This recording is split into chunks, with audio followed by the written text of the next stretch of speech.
Hello and welcome to the Ball Ridden podcast. As always, I am Frank Sharoni. Today is February 13th, and football is officially over. 13th. It's the Well, 11th. yeah, we're recording this on the 13th. The plan is to get this. We're recording this on the 11th. The plan is to get this out the I 13th. gotcha. We're I not. We're not gotcha. live to tape, Josh. We didn't. Yeah, this wasn't discussed with me. That's why I was confused. I guess you normally I don't say the exact date, but this should probably be out the 13th sometime in February. But football is over, and Josh is here. Josh, how do those words make you feel? It's sad.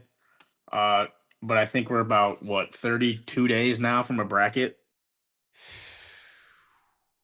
I But didn't football's even not know over that. though, because we're also only like 49 days from Battle Hawk football. UFL. Did you see?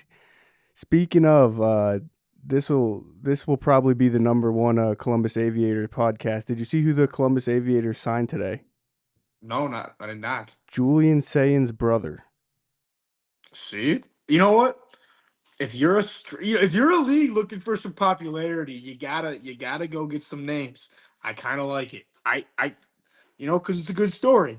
I think it's a smart move for them to try to create an Ohio State connection, but I had no idea he had a brother, and I'm assuming he's not very good, or Yeah, it nor was did I. it was probably just to create that connection. But as Josh mentioned, UFL is coming up, but we're gonna dive into some college hoops, college basketball, because that's what we're living and dying with now at this point.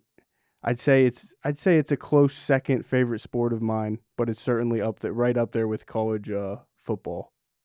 As well. Yeah, it's. I mean, I don't know if you get a chance, if you're not really into college basketball, just tune in to like a Power Four conference game. It could be.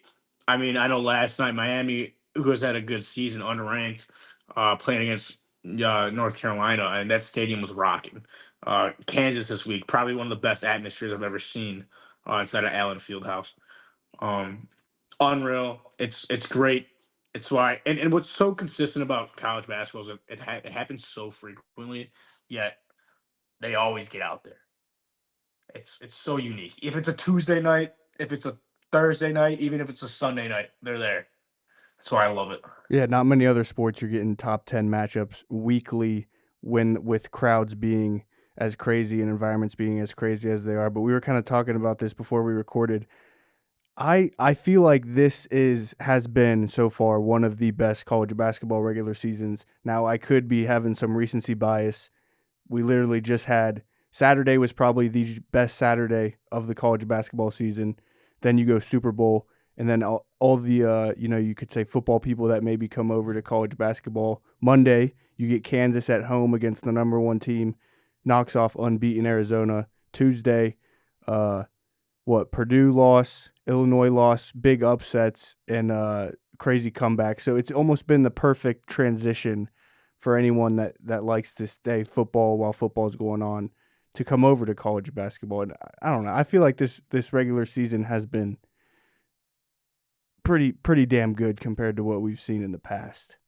Right. Also, no, Purdue won. Right. You said Or yeah, Purdue lost. comeback. Yeah, Yeah, but Purdue it was they one of the got came craziest back on. comebacks. Yes. It was a 13-1 run in 2 minutes for Nebraska to end up losing in overtime. But I think that's what a lot of people love college basketball for, is because it feels like you don't necessarily know every team. You don't know who's gonna win, but like the home factor in college basketball, I feel has way more of a Oh yeah. like outcome rather than like an NBA, you know? So that's why I like college basketball so much. I think what's been so good about this season is, like I said, I was talking to you a little bit earlier. I felt like for the first 10 weeks of the season, we had a clear top 10. I felt like we had a clear top four gap, 5 through like 12, another gap, the ranked teams and everyone else. What I've seen, and obviously what's happened in these last 2 weeks, is absolute pandemonium. Starting to open up a little bit. Exactly, and that's what's so important. That's why it's so great when you get into these later, it's now or never for these teams. Those teams that are kind of messing around at the beginning of the year, they're locked in. So we've seen some of the crazy upsets that we would never expect. Was it like Tuesday night? We see Illinois fall to Wisconsin at home. That's Wisconsin's second win over arguably two of the top five teams in the country on the road. You see Iowa State fall, and then you see Nebraska, who's been really solid, but they've skidded three games in their last like five. So I don't know. It's something that I feel like we haven't had in a while. Again, Gonzaga last week lost to statistically one of the worst teams in We'll talk college Gonzaga. basketball. Gonzaga. Oof. And what was crazy about that too is that Portland team went on again on Saturday, or maybe it was it Monday, and they beat Seattle, who's Yeah. another top contender in the WCC. So that's what's kind of wild, which is what has been happening, you know, these past couple of days. So it's fantastic to see for the sport. Basketball in and of itself is such an up and down sport, and then you add in it being college aged athletes. It's it's the craziest, most unpredictable sport there is. One more thing I wanted to point out: we were talking about Purdue, that Purdue Nebraska game. College basketball has been providing this season in terms of like off the court, you could say entertainment as well. Have you seen the slip gate going on there? I you know What's crazy is I know for those of you that don't know what happened at the end of that game was insane. Uh, was it three players slipped and Fred Hoiberg? Yeah, well, it was the guy slipped when that they inbounded it to, and then he just like after he slipped and Purdue had the ball, his teammate just went to go help him up, and he slips going to help him up. So yeah, obvious wet spot on the floor. Right, and then Hoiberg goes over there and he also slipped. The coach, Yeah, yeah, yeah, because his the son I coach. think was the one that went to help him up, the Yes, player. it was Yeah, his son went to help up, but yeah, the coach went over there and he also ended up slipping. So kind of bizarre. It was actually so funny. Yesterday, I got a text from my buddy who's he's an accountant. He's working these long hours right now because it's the busy season, and he goes, "Dude, I'm not even kidding you. I swear to God, I watched two basketball plays yesterday.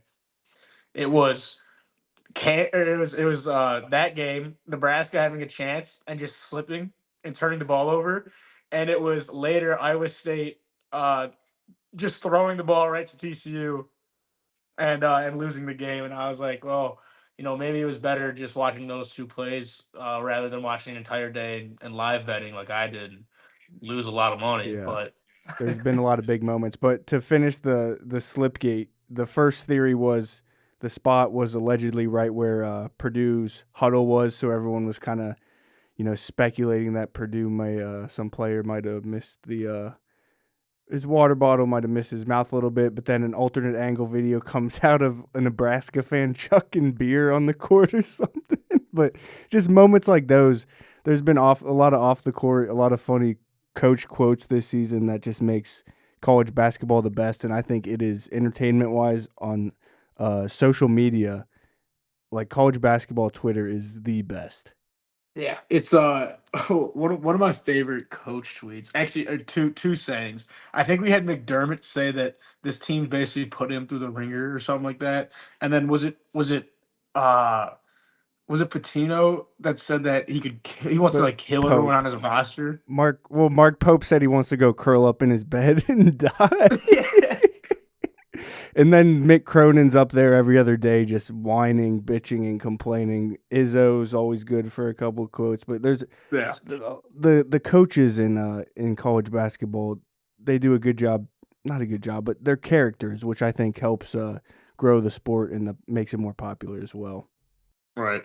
Yeah, no, it's definitely something that I like a lot. I feel like you get more of a character because they have to like, they got to kind of because they are part of that college. It is a business, but it's the got kind of like I feel like you got to have like a Patino and St. John's. You got to have a McDermott and Creighton. Like those guys just fit in that character spot. Where like the NBA, it's like, are those guys really coaching? No. A lot of like if you're on a team, if you're like the Lakers, dude, for example, if you're a Lakers coach, are you coaching that team or is LeBron and Luca coaching that team? You And know? the coaches are speaking with how often they're playing and having press conferences. I feel like players aren't interviewed as much, or their interviews aren't as public because they're young college athletes who are now making millions. But besides the Right. point, the coaches are really like the face of the program, and what they say really gets out there a lot.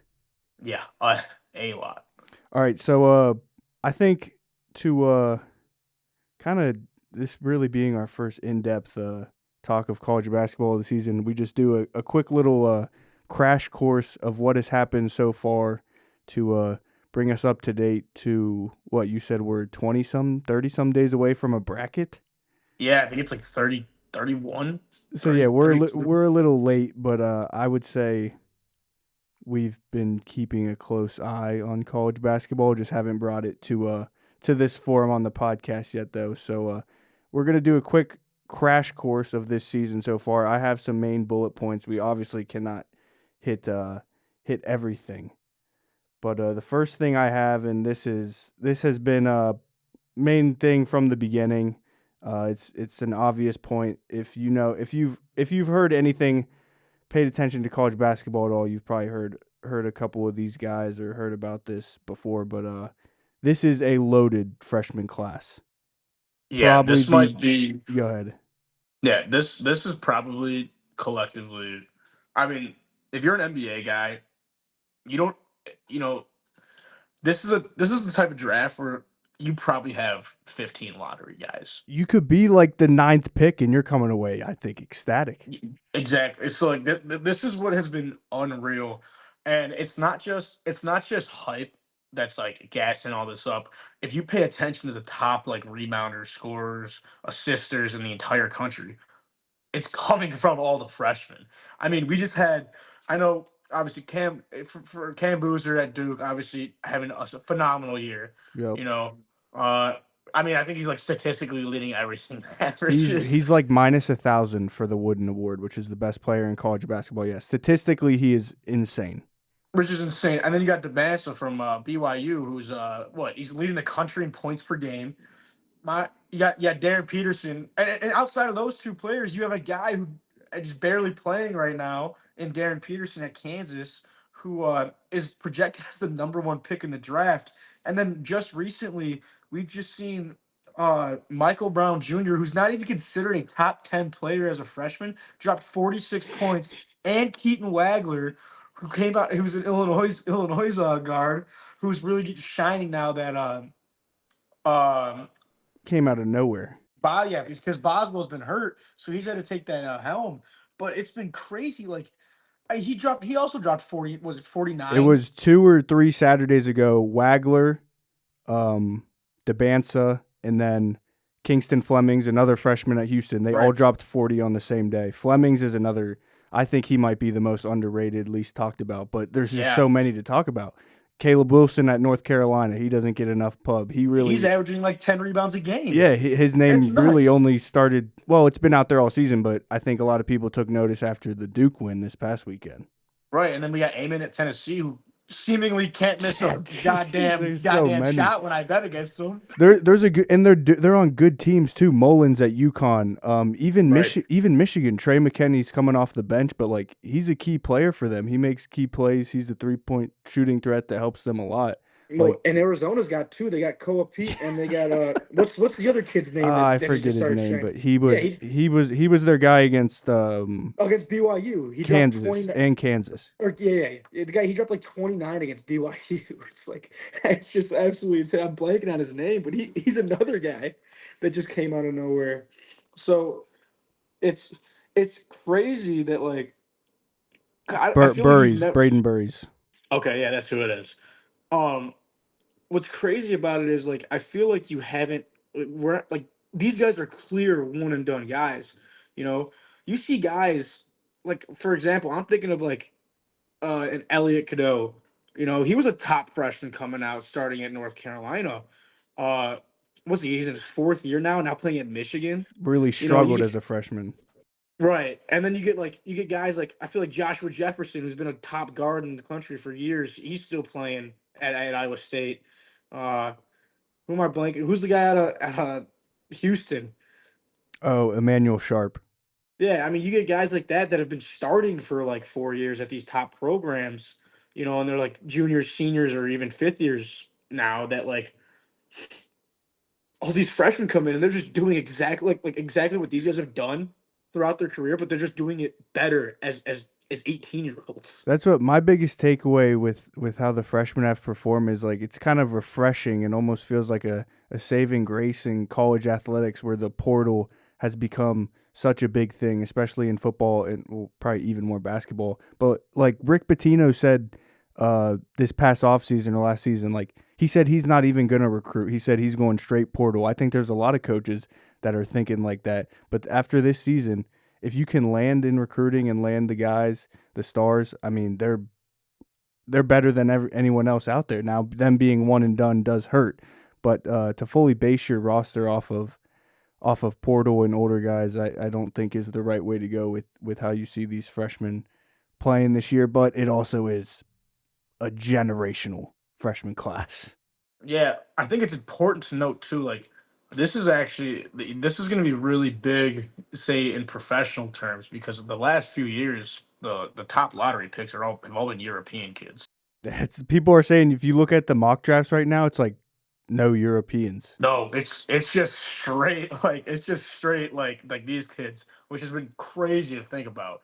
Um, but yeah, it's absolutely nuts what's been happening, and like I feel like, but what's so wild is the abundance of them and how they're all on different rosters. Because we've seen last year we saw Cooper Flag and Knipple. yeah, Kneppel on the same team, and they're both of them are like the top two freshmen or top two rookies in the NBA right now. But like, you usually get those teams at like Duke or like Kentucky back when Coach was there. But Coach. now Coach. Oh God. But it's crazy now that like with NIL, I feel like that you can actually spread these guys out across different rosters.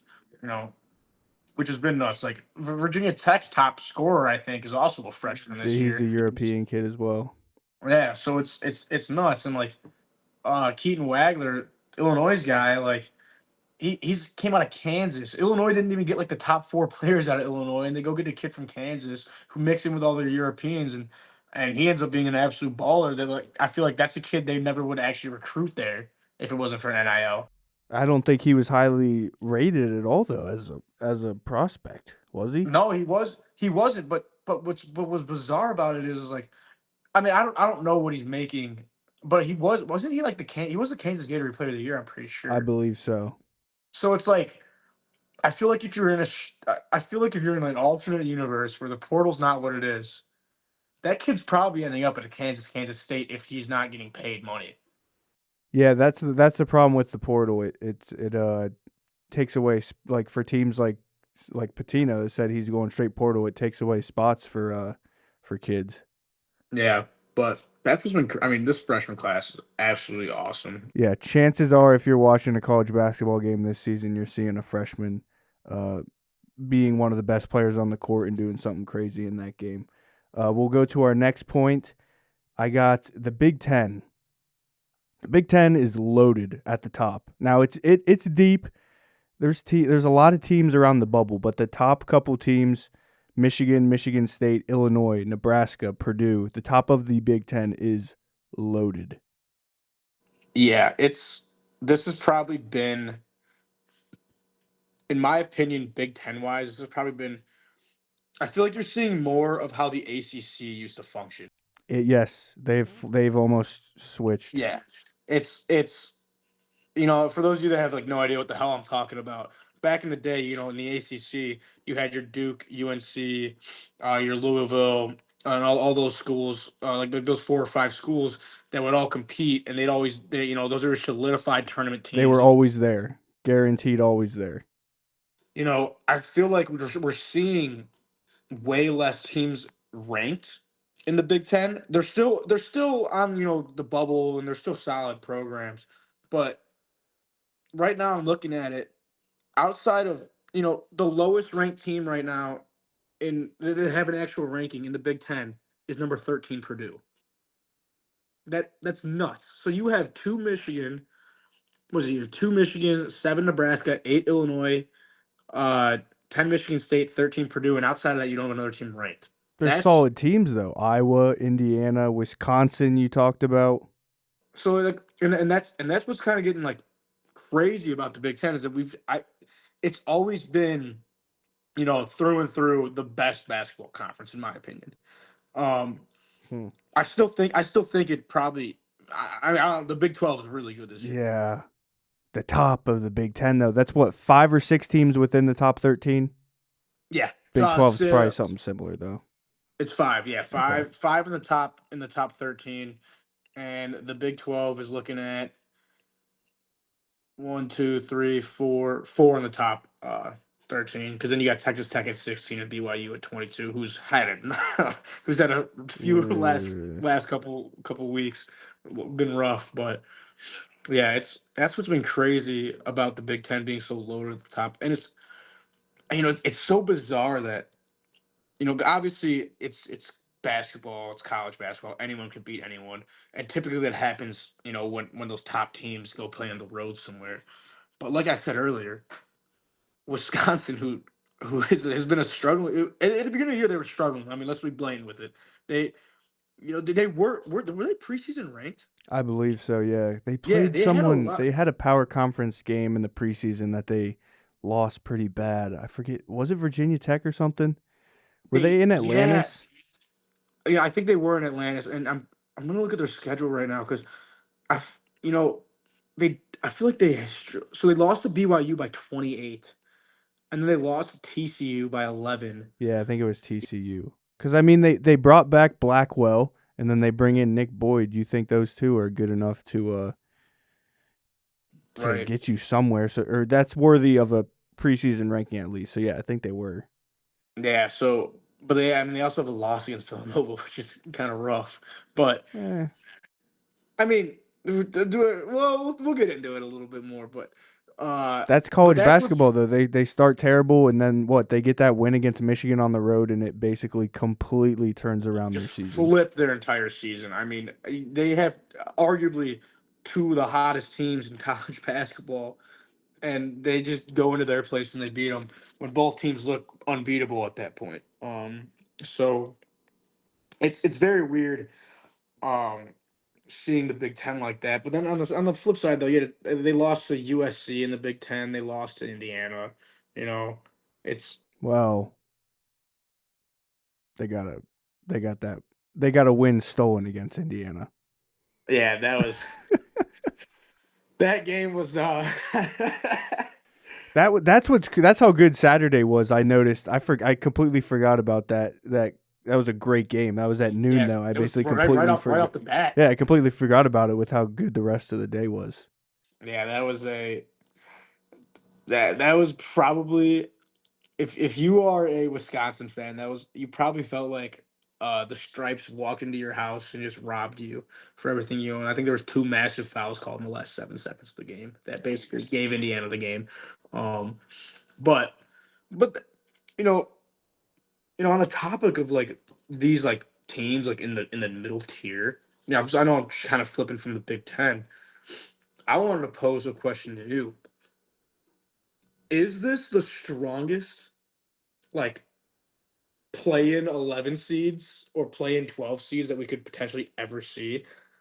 I I feel like You're saying it's a hard bubble. this might be like, I feel like these are the teams when you look for in March, teams that you want to take, to win, that are playing in the play in or playing as an 11 seed or playing as a 10 or 12 seed. I just listed a few teams here that are all between 40 and like 60 in the Ken Palm rankings. And right now you have Indiana, Wisconsin, SMU, Miami, which and I don't know if it's adjusted yet, but obviously with their big win over UNC. But then you get Baylor, USC, TCU, uh, Mizzou, and A&M tonight, who have a really big game for the SEC, and how those teams pan out. And then you get Cal and Syracuse, who have also been just, you know they kind of hang around. They play teams tough. Um, but that's what was that 1, 2, 3, 4, 5, 6, Yeah. 7, 8, 9, 10. You're talking about 10 teams.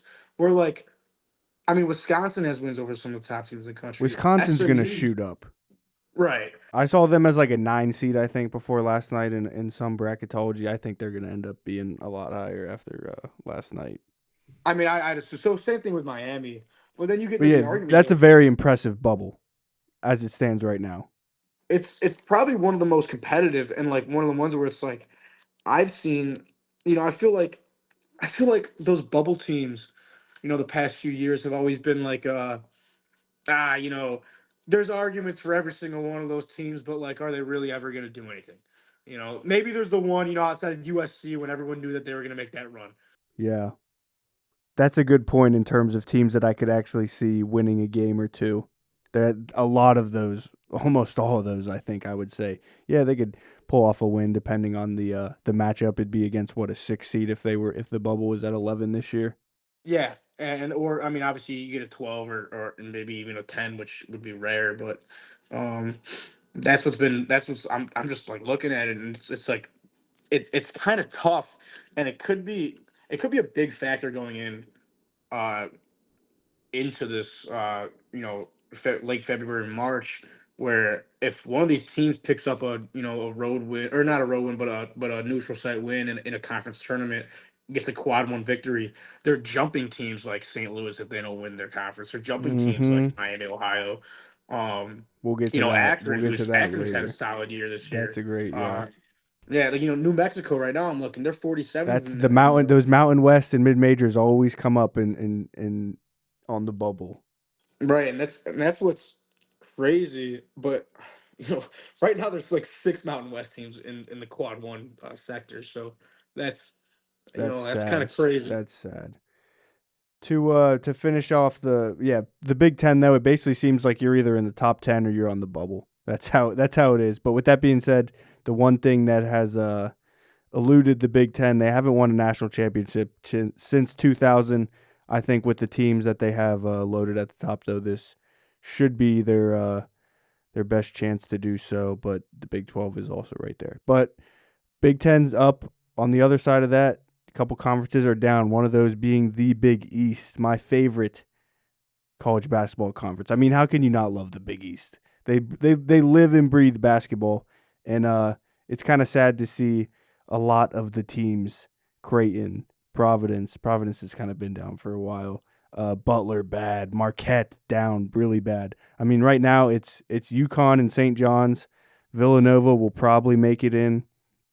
Outside of that, though, it's a massive, massive drop off. And even St. John's was struggling early, and I really thought that they were just they started to win some games in Big East play, and I thought it was just them looking good in a bad Big East conference. But then they pull off the win against UConn, who really has been, I guess you could say, struggling. They're still winning, but not by as much as you would like in a Big East that sucks. But I've just been sad because I haven't watched as much Big East basketball or seen, the normal rambunctious Big East basketball environments as we're used to because so many of these programs are down this year.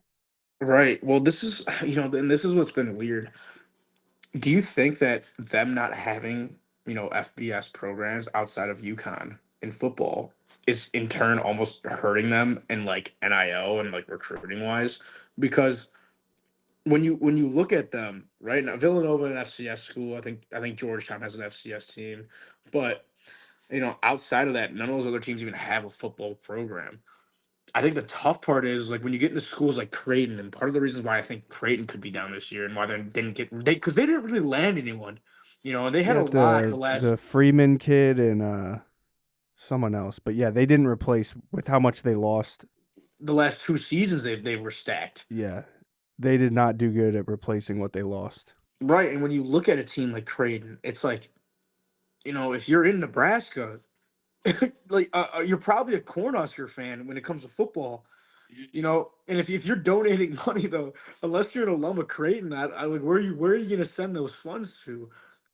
The Big East fan bases though are so big, and all they got is Yeah. All the I think you have a point, but I think the obvious counterpoint is, well, since there's no football, then all the money's going to basketball. But then it brings to the point that a lot of the people that are sending money to the team, to the football programs anyway, are probably just saying, I want my money to go to football. Yeah, I'd assume so. I mean, I know there's been like teams that like have. So what's been weird about it now is like you can directly donate to like certain. It's not just like an NIL fund or collective anymore. You can kind of just donate to the program. Yeah, 'Cause that's why like you see a lot of football teams now getting general managers. But it's weird though because I just feel like it's kind of just bizarre. Obviously, UConn is always going to get their guys. I mean, they're an absolute behemoth. You know, St. St. John's. John's basically, they got that Rapoli guy funding the whole program now. Right. So it's like St. John's, you're never really gonna struggle. And you got I mean you have one of the most historic coaches in basketball. You have a guy who is college basketball, at the helm. But it's just weird to me that like a school like Villanova, and they're considered obviously smarter schools. They have like good education, so I'm sure they have a lot of good donors. Why are schools like Marquette being god awful Yeah. I mean Marquette has been a powerhouse the last 5 years. Marquette's what really has shocked me, because Nova's kind of been in this downward trend since Jay Wright left, but the drastic fall offs of Marquette and Creighton this season have been shocking to me, and I think that is, if it's a trend that continues in the Big East, that will be an interesting storyline to follow. If NIL and not having football and as many donors has something to do with that.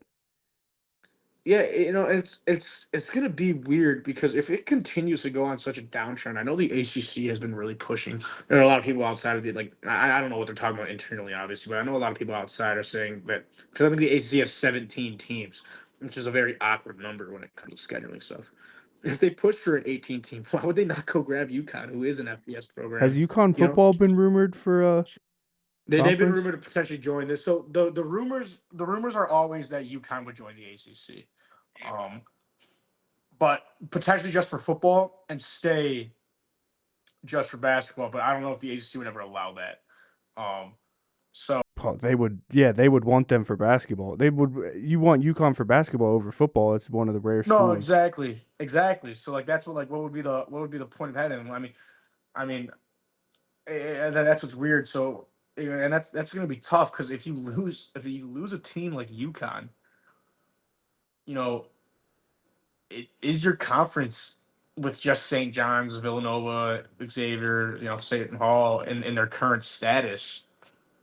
Is that not any different than the WCC with just bigger stadiums? The second fall of the Big East. Are we looking at the second fall of the Big What East? was it? Was it 01, 02? Was that the season? No, it was way after that. Was it? When did they? Oh, yeah, it was like 07, right? Yeah, probably around then. But, well, I don't even know what basketball did, but I remember football was probably around that time. Because what, they used to have Syracuse, Pitt, Louisville, Syracuse, Pitt, USF. Ville. Yeah. I mean, it was loaded. Yeah. That was what basically the downfall of Pitt basketball as well, with the Yeah. downfall of the Big East. But yeah, sad season for Big East lovers like myself. Next point I have, Jeremy Fears, Michigan State guard Jeremy Fears has been a hot name in the streets as of late. I mean, Grayson Allen, you mean? Oh, Yes, sorry. No, that's I'm not, so. not sorry. That's not what we're talking about. My bad. So Fears has been caught on camera in game a couple times with some questionable plays, kicking guys in the nuts, tripping, sticking his hip out, hip checking people, just dirty stuff. I think you can say he's a dirty player.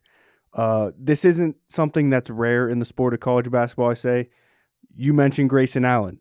I think the thing that makes Fears so popular is because, similar to Grayson Allen, he's a damn good player as well. I mean, he just had 20 some and 15 assists against Illinois. I think he leads the country in assists. We get dirty players all the time. I kept thinking of Brad Davison at Wisconsin. You remember him? I mean, Yeah. he was as Yeah. dirty as they come, but his name doesn't get thrown out there as much because he really wasn't that good. You get a guy like Fears, who is the best player on Michigan State, one of the best guards in the country, probably making dirty plays. It gets blown out of not out of proportion, but he gets out there a lot. Izzo said he thought about benching him. I don't think he really ever thought about benching him with them having Illinois coming up. But any uh, any opinions on Mr. Jeremy Fears? You know, I'm gonna try to keep my opinions little bit PG here. He's dirty. Uh, I mean, he's a dirty player. he's a dirty player. I am not very fond of the Fears family. You know, we had one, we replaced him with a better player, in my opinion, and then he went on to Oklahoma, and now he's in the NBA. They're from Illinois. They're actually from the same area that I'm from. I watched both these kids play basketball in high school when I was like, I think a freshman in college. They were like, one was a sophomore, one was a freshman. They won by like 100. They're unreal. I think when you're in the status of, obviously, your brother was a lottery pick, you're one of the top players in the country. The fact that the antics like this are just getting more and more shown, uh, I feel like it's going to be addressed eventually, and it's going to happen in a big game. I mean, If the Michigan game wasn't the first time, it would have. And I don't think many people caught that one during the game. no, the Illinois one was brutal too. Yeah, well, that got caught during the game though, right? They reviewed that. They reviewed it, but they ended up not being a foul. They didn't Yeah, call it yeah, because, but again, it's a big game in the regular season. That stands for. But how can and you know what? I think it would have. I probably would have been called a tech or flagrant. I mean, because that's a flagrant, right? If you yeah. actively do that, it would have been called a flagrant in that scenario if you're on a bigger stage. The fact that it's a regular season game, I think it didn't really affect too much, At home, right? Outside of that, but think about in like a Sweet 16 game, the entire world's watching that, and as a crew, because again, the referees are graded on how they do when it comes to those things, and if they don't perform well, they're not reffing the Elite Eight and the Final Four, which is losing out a lot of money. You can't review that and not call it. So if he doesn't clear up his antics and kind of the dirty play, it's going to be interesting if you might see him get a flagrant later on in a huge game when it actually counts, like in the Big Ten tournament or the actual you know real March Madness. So I don't know. yeah. I don't know how you like. I just wonder the psyche of that type of player. Like if he is a real dirty and wants to go out there and get under guys' skin like that, like how do you? Are some guys just wired that way? Like I want to be a pest, a dick. See, like I Like I feel don't like, know how you fix that.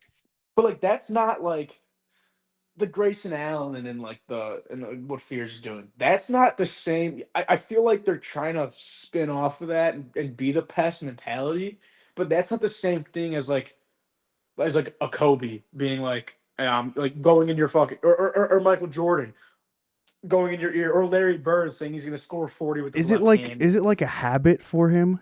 It could be. That's that's an interesting thing to say because like I feel like it stems from that like that, oh, make yourself be an underdog mentality and get in their head and make them play bad.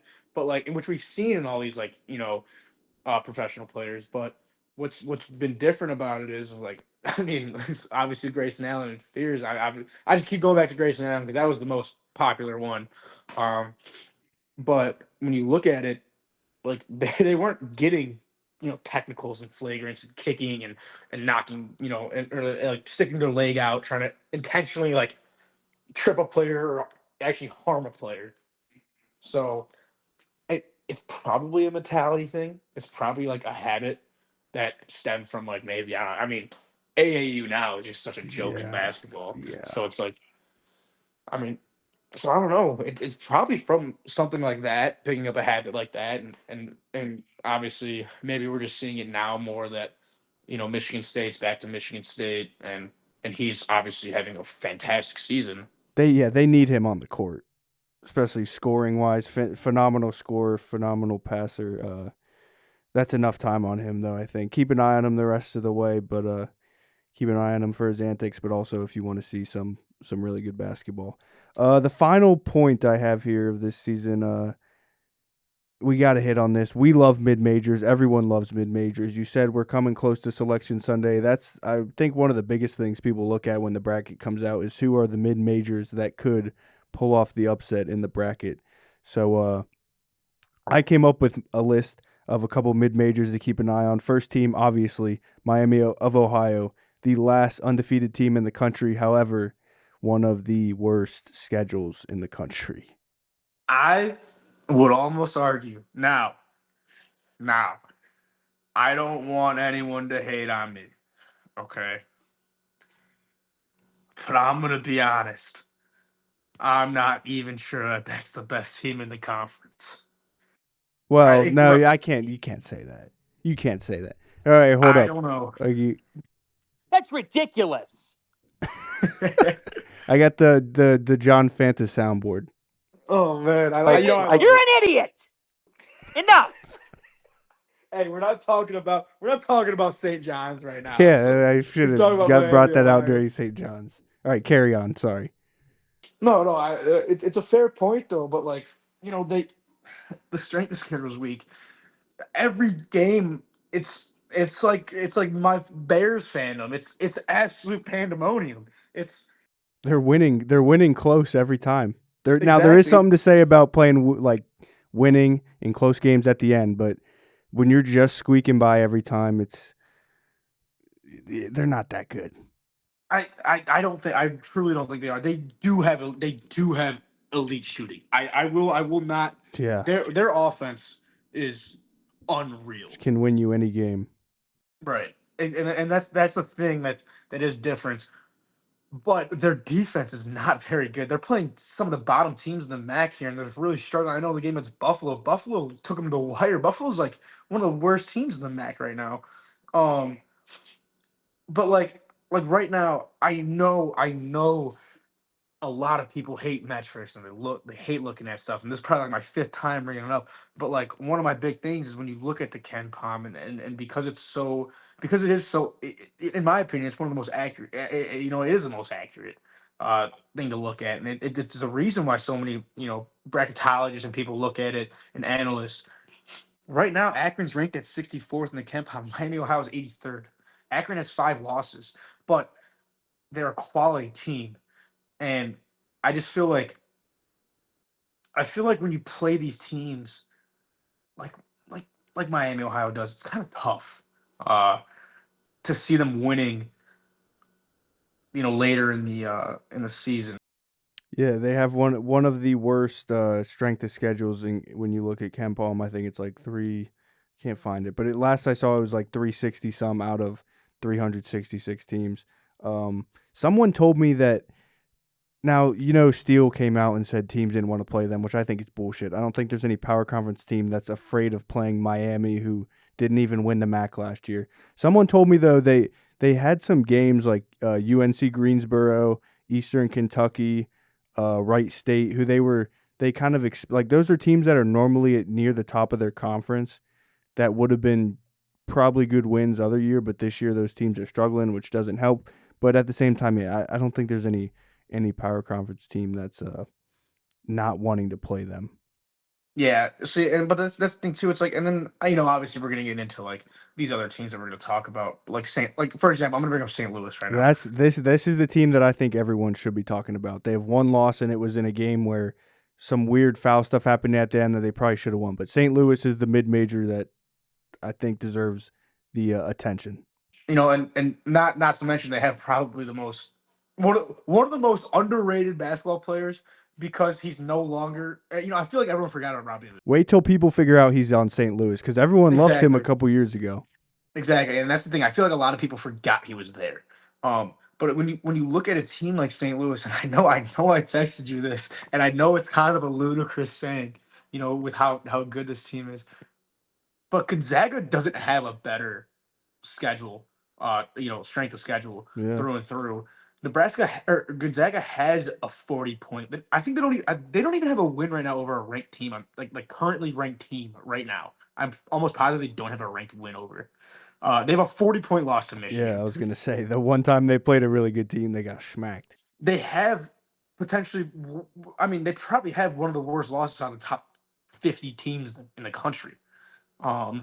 When losing to Portland. Yeah. So it's like when you look at a team like St. Louis, who down the stretch, if St. Louis doesn't win their conference, and and the argument's up to like an at-large bid. St. Louis is good for an at-large. They have to be, right? I would argue, yeah, I'd argue more than like the second best Mountain West team, or like or third best Mountain West team. I think the Yeah, Mountain West is only I good for think I two. think they're fine as long as they don't. Because and like you said with Miami just squeaking by, St. Louis has taken care of business, been smacking a lot of teams in the A10. Right. I no longer consider Mountain West teams as mid majors anymore. Not in basketball. I feel like You're making the Mountain West a power conference right now. I would. Who you taking? The Big East or the Mountain West? Head to head? Yeah, the Big East. The Big East is a power conference in college basketball, right? No, I know. I'm saying right now the fifth best conference in college basketball. The Big East is definitely that fifth conference Yeah, right I now. thought you were declaring it college basketball a Power 6 sport.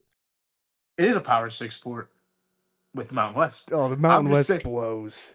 I'm just saying right now, Nah, the Mountain West is fine. head to head. You lose UConn, you lose St. John's, you maybe lose Villanova. I think you probably win the rest head to head. Yeah, I mean, they had like, I just don't consider them in that mid major spot anymore, because they do have people backing them, like Rothstein, who's one of the biggest no, guys in college basketball. He loves the Mountain West. And they got 17. Was it 2 years ago? They had 7 teams in, and they all they lost in like the always do. first. They always have so many teams and they all lose first round. That being said, I might not seem like a Mountain West supporter. I do love Utah State. Jared Calhoun, Mason Falstev. I think Utah State could. I think they're Sweet 16 possibly. Yeah, they are a very, very solid team. Another thing that's interesting too is like when you look at the American, you know, I feel like, obviously Memphis has always been that staple in the American. Dude, Um, they're bad. exactly, they are not good. But then you look though, South Florida is one of the most chaotic teams in the country too. They score 150 points a night, and then Their head coach is an Oates guy, really young. He's an assistant, grew up against Oates. So yeah, they play Bama's style of basketball. exactly, and then you look at Tulsa. Tulsa's 20-4. That might be the most untalked I don't about. know shit about Tulsa. They're a wagon if you want to bet them, but like, that's a team. When you look at them, it's like they're pretty solid. And then outside of that, you get the A10. VCU and George Mason are solid teams. George Mason's dropped a few in the past weeks, but I think I talked to you. I think we might have talked about this on a podcast early, like way earlier in the year. But VCU has a crazy NIL Yeah, funding. you were talking about that. They have donors that are donating like millions of dollars, and it's no, you know, VCU has always been that 10 seed in that 10 spot every single year, where it's like, You're this gonna this is take. You where the got to 10's gonna take be it. Yep. decided. Um, but their turnover rate, because their coaches have been so good, is very high. They just get a brand new coach, and right now they're 18-6. Phil They're Martelli 9-2. Jr. Yeah, they're 9-2 in conference play. But that's another team, like, that's a team that could beat St. Louis. Where, like, if they do, they're both probably getting in. Yeah, to multi-bid at A10. Would love to see that. And when was that year when they were when was the last time they were like Uh, it was Davidson. Davidson got in, and I think they lost to Richmond in the A10 final, yeah, if yeah, I'm yeah, that's what correct. it I think it was. was 2021 or 2022, Yeah, and then Richmond beat Iowa. I think that was it. yeah, that's what it was. Another one I want to point out, Frank, Go and ahead. we're getting out of the Big South here. The Big South, in my opinion, is a pretty solid conference. I'm gonna be honest. Uh, you know, it's not super solid in the fact that, like, your fifth, sixth, and seventh teams are they're not winning games.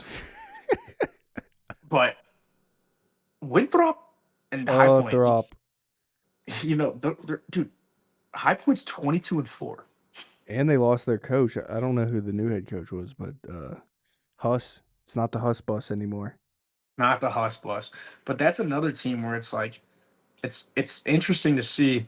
I feel like the CAA, they always have teams in there, but they, outside of Charleston that one year, they're not really a. I don't really see them as like an upsetting like a team in the upset No, status. I pose a question to you though: is Liberty legit? they chuck a lot of threes, which can get you in any can let you win any game or get blown out any game. They're what 20-3. They have 3 or 4 losses. Yeah, I 23. know they shoot a shit ton of threes. CUSA is not a very deep conference though, so they obviously aren't getting tested a bunch, but they can definitely shoot their way in or out of any game if they get into the bracket. Yeah, and then I love our Missouri Valley, but I feel like that's just because the Arch Madness is like nothing else. That's the best. If you don't pay attention to the Missouri Valley Conference, I implore you to. This is, in my opinion, the most fun. Obviously, I'm biased. I went to Valparaiso for a year and a half. Um, it is probably the most fun conference when it comes to the March Madness because there's always a first team. So what they do is they basically play their bottom four in a play in to play like the 1 and the 2 seed. Um, they always have one of those teams in the play in making it to the semis of their conference championship. Which is why I love the Missouri Valley. I don't know. Belmont's really good. Murray State's really good. Missouri Valley the past couple years though has been basically Drake or bust though, right? Drake's won the past 2 or 3. I think they won the last two. Definitely the last 2. I don't know about the last 3, but it's been Drake's league. This year it's wide open. So like that's the thing that's crazy. They're usually a solid team. Back in the day, they also had UNI, who was always like they were always good for a few upsets in the tournament. That doesn't seem like a conference to me this year that can go into the tournament with how good these power schools are and potentially win a game. I agree, but their conference tournament Arch Madness is going to be fun. It is, guys. I implore you, Arch Madness, and the best part about Arch Madness is they play their conference tournament games on like Wednesdays at like noon. It's the week before all the other ones too, so it basically gets a standalone spot. So if you're not watching that, I don't know what you're watching. Exactly. What are you watching? What, golf? You're Mr. Golf. Olympics. Oh God, curling. The USA just blew their mixed lead. Um, Navy, a Patriot League team, That 20 and was my 6. team I had. I love Navy. Haven't been to the tournament since 1998. Yeah, because that's always what Colgate every Yeah, year. Colgate usually runs it, and Navy's normally awful. Their best player, Austin. I don't want to butcher his last name. It's like Benini, Benigni or whatever. He's Yeah. averaging like 17. He averaged almost 20 last year. Could have transferred out and gone to basically wherever he wanted, I think. Decided to come back to Navy and has them rolling in the Patriots. So, yeah, I don't know if they could pull off an upset, but it'd be cool to see a Service Academy in the tournament with how bad they normally are at basketball. Like, who's going to a Service Academy for basketball? Right. And that's the tough part. I mean, it's not like football where you just like it's like they can just physically dominate teams. Um, that is the tough part. Um, it is awesome that they're good. It's fun to watch because like you see Air Force on the flip side and they're just If you want to atrocious. make money, bet against Air Force. Yeah. Exactly. Right now too. Like I'm looking at the Southern Conference. This is a conference I really don't understand. They with You got Wofford, Furman, Mercer, and Sanford, who are all solid teams, basically year in and year out. But right now, you have East Tennessee State, who's leading the conference at 18-7, 10-2 in conference. I don't see, Furman obviously. What was it, Tennessee, like 2 years ago? What? Uh, No, Virginia. Virginia, Virginia. that's what it was. But Whoever wins that conference is always a hot pick to make an upset. It hasn't happened though recently. exactly, I don't really see that happening. The one conference where I do think you're gonna get an upset, and it's purely only for this team. It's Stephen F. Austin, and it's out of the South. The SFA, Lumberjacks. they're back to their prowess of leading that conference now that Will Wade is no longer at McNeese. However, McNeese is still the second best team in the conference. Um, you know they're really good this year. They're what are they? They're 22-3, 15-1 in conference. I think that's another team that you could see potentially making some noise. Uh, I mean, what's your opinion on the Summit League, Frank? I don't know much about the Summit League this year. I'm gonna be honest. Yeah, it's It was Omaha last year, right? Omaha went on that run. yeah, Is it NDSU? yeah. North Dakota State's 20-6. But so is St. Thomas is also 20 and Yeah, the 6. Tommies. I like the Tommies. The Tommies are always a solid program to choose, and I already know what your opinion is, and I know this team's on your board, so I'm gonna let you talk about the Sun Belt. Troy. What do you think about them? I don't know. They really laid an egg in terms of making an upset. I love them betting wise. Thomas Dowd, one of my favorite players in college basketball on Troy.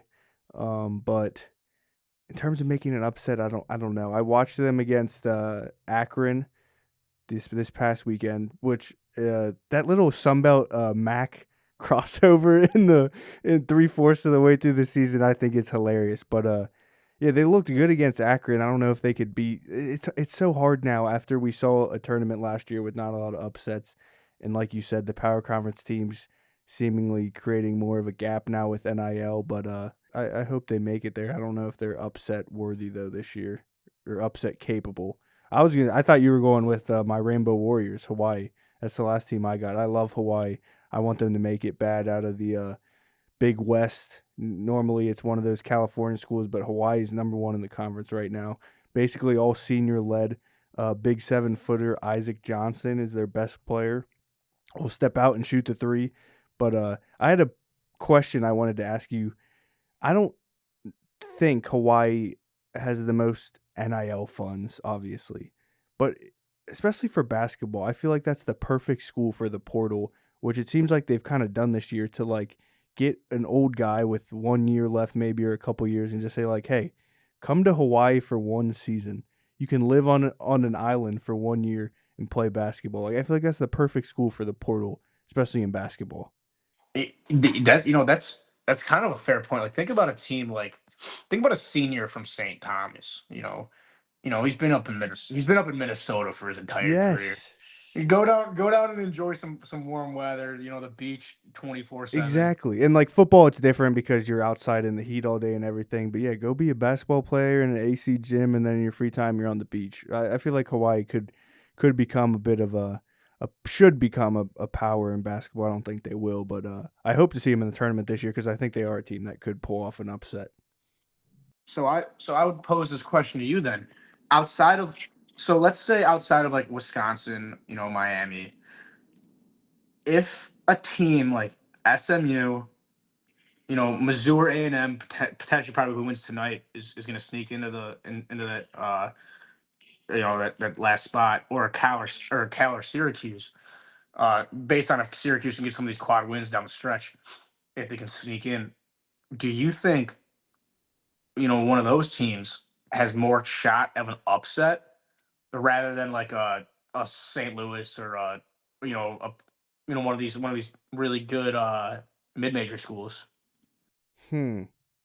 I would probably now St. Louis. I don't know that. So this takes we can kind of transition now. I have a few this or that questions. One of them was it was a one or two. Who would you rather see in the NCAA tournament as a fan? And one scenario I came up with was a one or two loss Miami that doesn't win the MAC championship and has to get in that large bid. Or would you rather see one of those power conference bubble teams? My thinking in that scenario with Miami was I'd rather see Miami, but if we're being honest, the power conference teams have a way better shot at winning a game, and they're a better team. They'd probably smoke Miami. Like you look at even someone brought up like Cincinnati. I don't think Cincinnati's even close to the bubble. Cincinnati would probably kill Miami though right now. Yeah, that's the thing too. I get in a weird crossroad because I do love mid major basketball. Um, but I think one of the key points was the Mountain West, when it was everyone thought it was the most like one of the deepest conferences in college basketball 2 seasons ago, and they lose like six out of like I was it then they lose like or I was think it they like won one game. yeah, they won one game and they had six losses.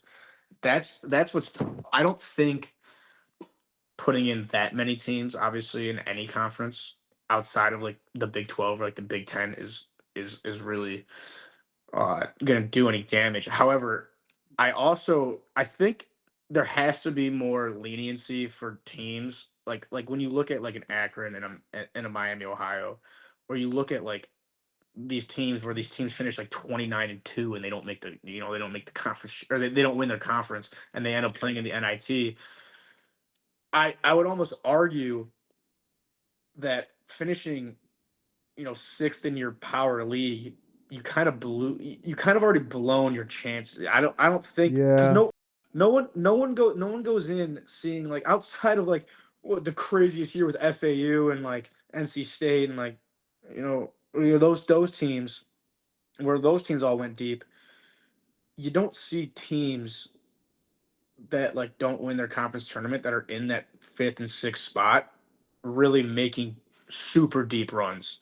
Uh, like obviously USC had their one, um, but like I don't know with how good the top of the league is this year. I don't think I think those teams have had enough chances throughout the regular season where if they have 8 or 9 losses and they lose in the second round of their conference tournament, I would almost rather see two MAC teams or Yeah, two like. you gotta make the losses matter. I guess the question is there any team other than Miami and St. Louis, any mid-major that is alive for an at-large bid if they don't win their conference championship? I don't think so.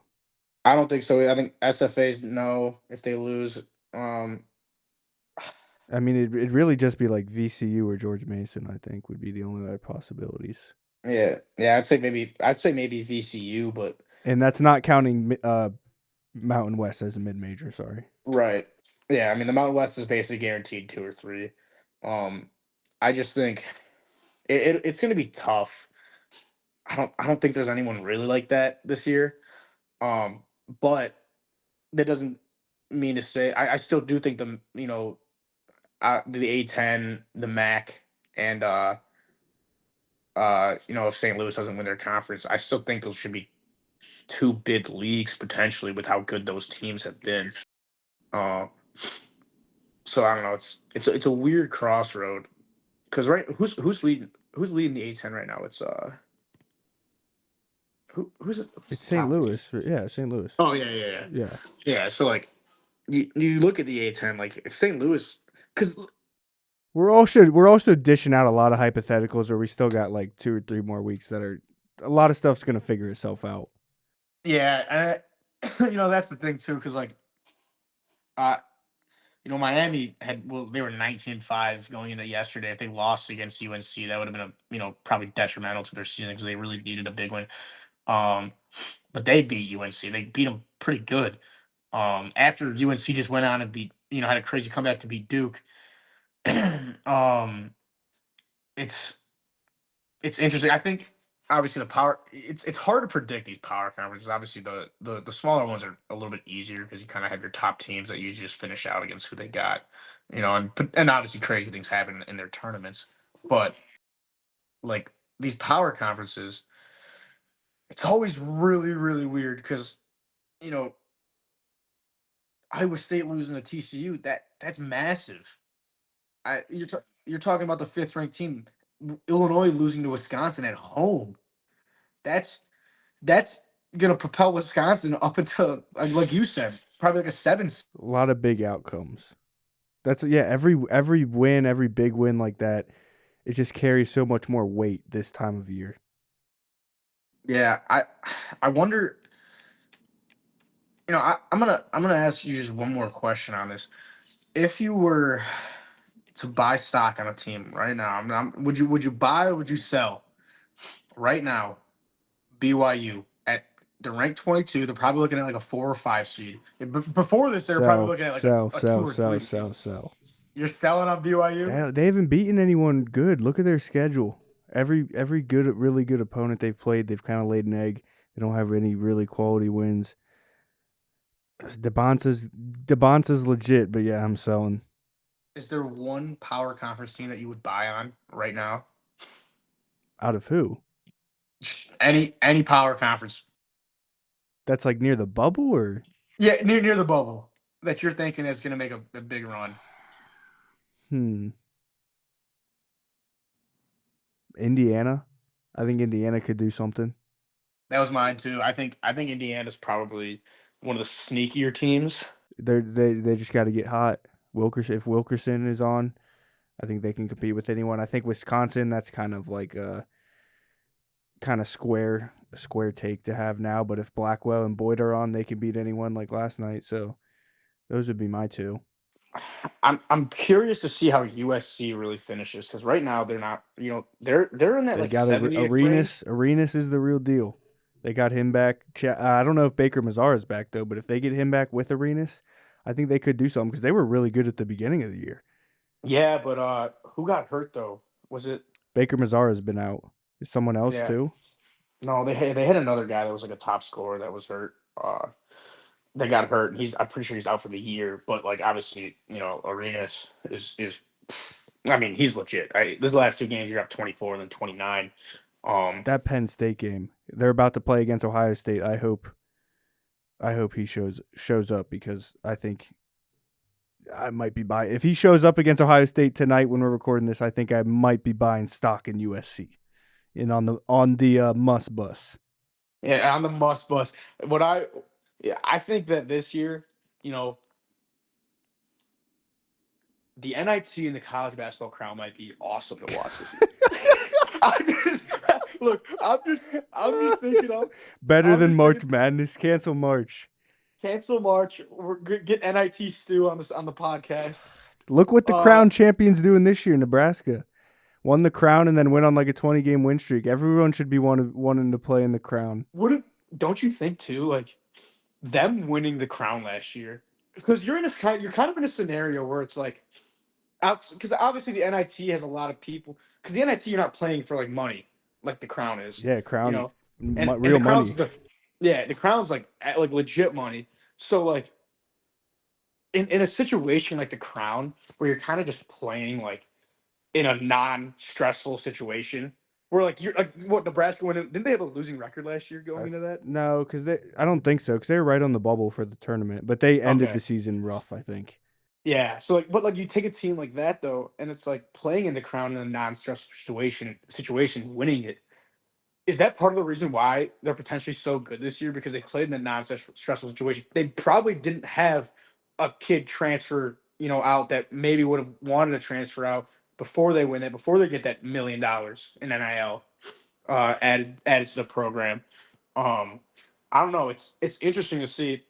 I I think it teams like Oklahoma State and like SMU, who I really like SMU this year, but like yeah, I'm not sure they're gonna make the tournament. I would love to watch them play for like $1 million or like in the Yeah, NIT.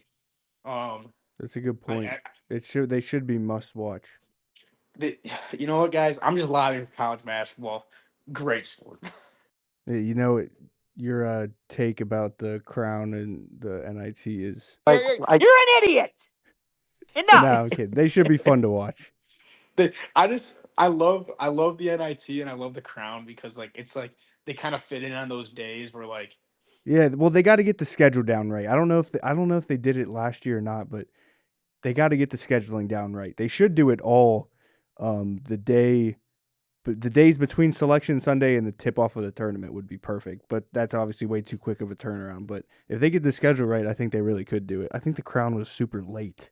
the Crown was like yeah, I think the Crown played almost up until like the like Elite Eight, Yeah, it was late. and then yeah, the NIT NIT the is usually NIT pretty good schedule wise. yeah, they usually fit in their games like in those transition days between like the Sweet 16, or sorry, between the round of 32 to the Sweet 16.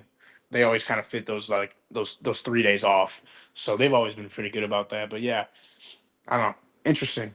All right, last two hypothetical or questions I got, and we can keep these answers short here for time's sake. Darren Peterson or AJ DeBonsa? This or that? DeMonster. I think Darren Peterson's the best shot creator and shot maker in college basketball. But it's if he plays. It all depends. I couldn't think of the situation to put it in. If you're thinking NBA draft, I'd probably go Peterson. If you're thinking who you'd like to go into March Madness with, I'd probably go DeBonsa because you don't know if Peterson's going to be on the court. One point I did want to make with Darren Peterson because obviously he hasn't been playing, the cramping, the injuries. He has the flu on Monday. And I saw this finally come up today, but I've been thinking about it for a while. Like, what do you think NIL in Kansas is thinking in terms of the people paying him? Yeah, I saw that. Would you rather pay a guy $3 million, or would you rather go get three different guys for $1 million each? I don't know what he's getting paid. Obviously, I'm sure it's a stupid amount of money, but you're probably going to look at more like recruiters in college basketball and even in college football now with NIL that are going to look more into people's character. Yeah, like why even go after a guy like that if he doesn't? Now we don't know if he'll play in March yet when it really does matter. But if he doesn't care about winning a national championship, I don't think Bill Self wants that type of guy around his program. Yeah, I'm actually like, I kind of thought this. I'm kind of not surprised he hasn't been dismissed from the roster yet. He's so good. He's I too know, good. I know. I on I honestly think him like missing too, especially the way he did against Arizona, like minutes before the game. I'm curious if the team, like what the team thinks about it, because I mean, obviously, I don't think that's something you obviously don't like, but I could see that being like a rallying point for them. Like, hey, this guy doesn't want to play with us. Like, fuck that. We don't need him. Like, I wonder if they're starting to think that. That's what I kind of thought too, especially with the big win against Arizona. Um, that you win without him, where it's like, before it kind of felt like you really needed him on the court, but you got your biggest win against an undefeated number one team in the country. And I just wrote an article about it. Without them, they're 9-2. The two losses are against Duke and UConn, who are two of the best teams. Without them, they beat the number one team in the country. We did see them almost blow a 20-point lead to BYU without them. But then the TCU game, they were down 8 with like 2 minutes left. Peterson subs himself off, and they go on a huge run without Yeah, him. So it's probably now after that Arizona, the flu right before the Arizona game, probably one of the biggest stories in college basketball. And then they got Iowa State on Saturday, so they'll be under the microscope the rest of the season, and especially Darren Peterson if he's playing or not. yeah, he was probably just as mad as the Arizona fans for Kansas winning that game. Sad Zona fans. All right, next one, last one. Arizona or Michigan versus the field. Who would you take? Yeah, I keep asking myself this question. I think if this was a Michigan or this was a Michigan or Houston, I would take Michigan and Houston. My biggest thing is I just don't love. I'm never really big on freshman teams. I think Arizona's really reliant on their two freshmen. Michigan's a little bit different. Obviously, you get Yaxel. They're obviously a deep roster. They have guys like Ellie Cadeau's in his fourth year. He's played hundreds of college basketball games by now. Um, so I'm going to say the field just because of how crazy college. You can't really replicate upsets, like March, because it is March. It's the greatest sporting event in the world. Anyone can beat anyone when it comes down to it. So I would argue I'd probably go the field with that. If it was a more senior heavy team and upperclassmen led team like Houston, I probably would have chosen them just because I value playing in those games more than because it's not the same. Playing in March is not the same as playing like on the road, against No. a huge team. Those games just because you're lining up for another game, the next in a few couple days. So I'd argue I'd go no because I think you're basically putting one team on the field. I thought the same. My exact same thinking was if you added Houston to that, I'd take Arizona, Michigan / Houston. I'm big on Houston right now. The experience, how they lost last year. A lot of guys from that same team are back. I feel like this has to be the year for Houston. Yeah, if it's not this year, I don't know If if it'll Yeah, ever I've be. been saying that all year. If not now, then when? And I recently placed a bet on Houston to win the national championship. They were still, I think it was plus 1100. So I think the odds are still there. All right, one more thing. I lied. One more thing. This will be quick. So since 2004, every college basketball national champion has appeared in the Week 6 AP poll top 12. Okay? So I'm gonna go through the teams. You tell me yes. I'm gonna go through the top 12 of the Week 6 AP poll. All I need is a yes or no if this team is still alive to win the national title. Number one, Arizona. Yes. 2, Michigan. Yes. 3, Duke. I don't like Duke. No. Ooh. I'm 4, not a big fan of Duke. 4, Iowa State. No. I don't think their offense is efficient enough. I don't think they have enough offense. All right. 5, UConn. Yes. 6, Purdue. I'm gonna say yeah. I agree. I think you got to keep them in there. 7, Houston. Yes. 8, Gonzaga. No. No. They're always good for a run, but I don't think they're a national championship. Mark Few is the Gonzaga is the Buffalo Bills of the NFL. It's my favorite take I've had. Mark Few should be fired. 9, Michigan State. Yeah, I think they're legit. You're saying Iowa State's offense isn't good enough, though. I don't. I've seen Michigan State. I've seen Michigan State though play really good in a lot of these All games. right, yeah, all right, all right, all Iowa right, State all scored right. like 40 points this All year. right. 10, BYU. No, 11, Louisville. unfortunately, no. 12, Alabama. No. Yeah, it got ugly there at the end. I think I have 4 teams outside of that top 12 that could break this streak. Do you have any that immediately came to mind? Immediately? Well, Or Illinois, yeah. obviously. Yes, that was one of mine. You know my thoughts. I love Texas Tech. Yep, obviously I think a lot of people would agree on that. Yeah. Kansas. I Yep. think Bill Self is always that staple. I'm not, looking at this, I mean, I don't, the Arkansas, Florida, Tennessee, I don't know. Florida's playing really good basketball right now, and if the guards are on, they already have the front court, but if the guards are on, Lee and Fland, they're pretty good. Back-to-back's hard, but I heard I forget who I was listening to, but there's some other KenPom type of site. I think it's called Torvik or something, and you Yeah. can filter it by time, and they filtered it by since the beginning of 2026, so since January 1st, 2026, Florida. If you rank the teams since then, Florida's the second best team in the country. Yeah, I mean, they are hot. That Auburn loss is kind of like, I know they're at Auburn, but granted, I think down the stretch, I'm just looking at it. They get Kentucky twice, and then they get Arkansas. So I think if they win out, I mean, the rest of the teams are Georgia, SC, Ole Miss, Texas, Mississippi State. Those are probably not. I wouldn't say guaranteed, obviously, but they should win those games. But outside of the 2 Kentucky and the 1 Arkansas, if you see them stretch on a 7-game win streak, well, I guess 8 because they just beat A&M. I think that's probably one of the most dangerous teams. Yeah, they're hot. They're hot. Yeah, and I feel like that's a team last year. I remember last year, everyone was like, "There's no chance Florida's going to win the national championship." They were a good team. Weren't they were the a good number team. 1 seed? Yes, but like, Yeah, all I right, guess for being a number 1 seed, people didn't really believe in them. that was like the favorite because who was on their side? I'm sorry, I know we're going on a little tangent here, but You gotta make me think. Who'd they beat in the? Was it Tech? Did they beat Tech? I think they beat Tech. But like, I feel like that was always I feel like that was the really. Oh, UConn. UConn had them on the ropes. That's what it was. Yeah, I feel like that was the side that like everyone was like, oh, this is where the 1 seed's gonna fall. Yeah, like the region of death or whatever.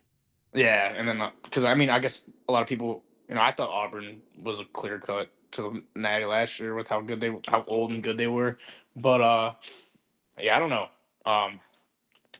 But again, that's another team though. It's they always show up in March. Yeah, we're gonna learn a lot of stuff here in a couple of weeks. Bracket. What'd you say? 30 some days. I gotta get this number down.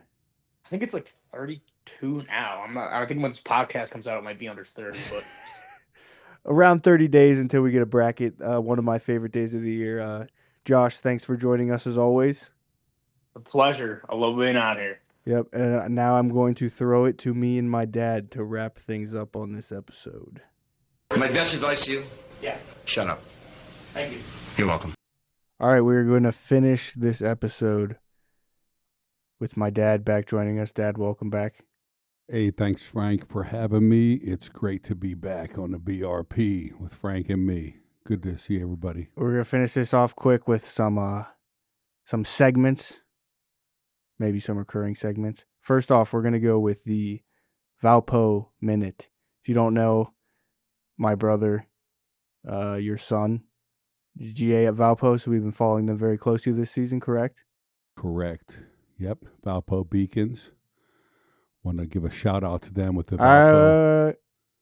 You get 1 minute. Yeah, shout Valpo to the Minute. Valpo Minute. Let's go. Valpo Minute starts now. You're on the clock. Thanks, Coach Rev, Coach Roger Powell Jr., for giving Anthony the opportunity to play and coach on this team. I want to give a shout out to all these players, man. They are just amazing.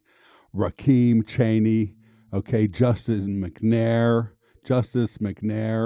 Brody Whitaker, one of my favorite players early on. I mean, he can drain the three. What a shooter he is, fighting through some injuries right now. JT Pettigrew, man, has he come along here recently and just really maturing and doing a great job. Isaiah Barnes, Owen Deese, OD, my dog, man, he is like upper echelon, as Frank would say here on the BRP. Another one, Carter Hopeboy, just dominating lately, getting so much confidence, the team rallying around him, just doing a fantastic job. Big Sean Topola, just bringing the house down underneath, being so confident and strong underneath.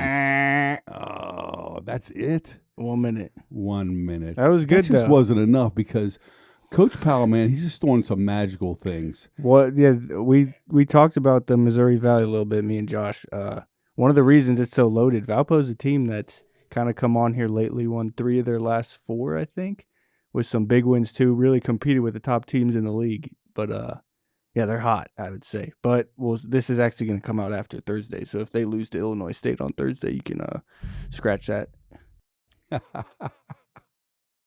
right. That was good. That was a good Valpo Minute. We'll finish off the full episode now with my late night thought from the week. I'm going to keep it college basketball theme because that's what this whole episode has been. It's been bothering me. Something that I don't like that I wish was fixed with college basketball, as good of a sport it is. It's not really college basketball fault. I think it's more TV's fault.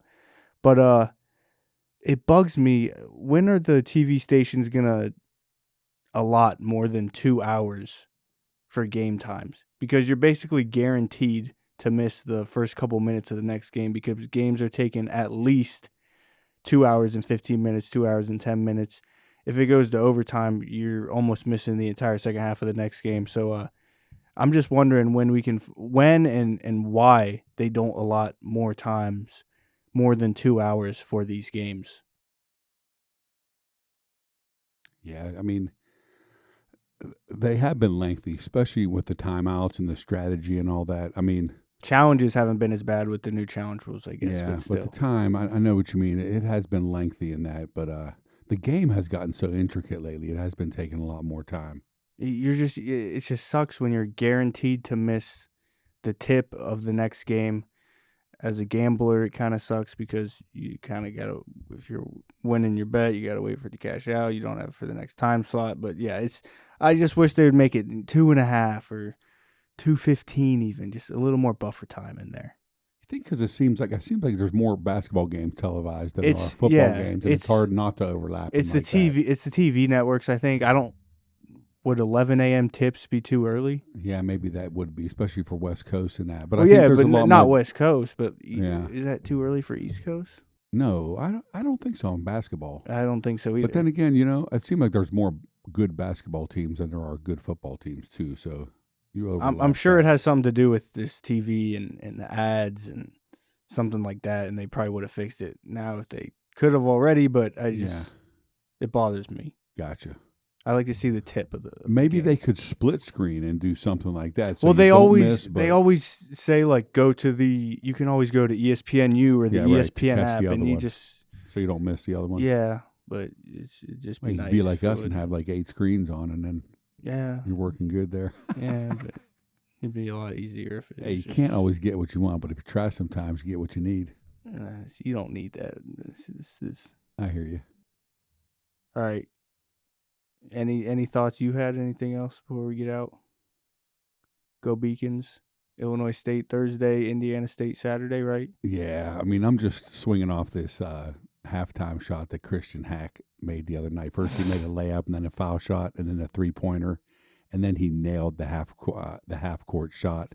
I forget how much money he won to do that, but he's a left-handed pitcher on our baseball squad there at Valpo, and his buddy Nick Banda had bought a jersey, I believe, on Amazon of Coach Roger Powell from college in Illinois, Powell jersey, and he gave it to Christian to wear out there on the court when he went out there, and he sunk all 4 shots right in a row there. It was electric, man, and that willed the Beacons to win that game that night, and I just think that's the magic that Coach Powell has created there since he got there, and we're just honored to be a part of that. Thanks, Coach Powell, and thanks, Christian and Nick. That was really great, supporting each other there at Valpo. That was some serious Beacon magic right there, and he got the Grit Award from Coach Powell this week, and we're really grateful for that.